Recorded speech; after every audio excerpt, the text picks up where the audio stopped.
नमस्कार, जनसत्ता में आपका स्वागत है। मैं हूं डॉक्टर दिग्विजय सिंह। भारत की सर्वोच्च अदालत ने आर्थिक आधार पर गरीब सवर्णों को आरक्षण देने के केंद्र सरकार के फैसले पर अपनी मोहर लगा दी है। सुप्रीम कोर्ट के 5 जजों की बेंच ने बहुमत के आधार पर यह फैसला सुनाया। 5 में से 4 जजों ने कहा कि केंद्र सरकार ने संविधान में जो 103वां संशोधन किया है वो सही है और इसी के साथ अब भारत में गरीब सवर्णों को आर्थिक आधार पर, या यूं कहें कि आर्थिक रूप से पिछड़े लोगों को जो 10% का आरक्षण का सिस्टम बना है वो जारी रहेगा।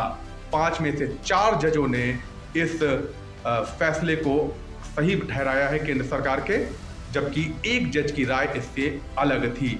तमिलनाडु की राजनीतिक दल डीएमके समेत कई संगठनों ने आर्थिक आधार पर आरक्षण के खिलाफ याचिका लगाई थी, जिस पर सुप्रीम कोर्ट ने आज फैसला दिया है और इसी के साथ गरीब सवर्णों को 10% आरक्षण का जो सिस्टम है भारत में वो चलता रहेगा। Economical weaker section EWS quota के नाम से मशहूर इस संविधान संशोधन पर अब सुप्रीम मुहर लग चुकी है।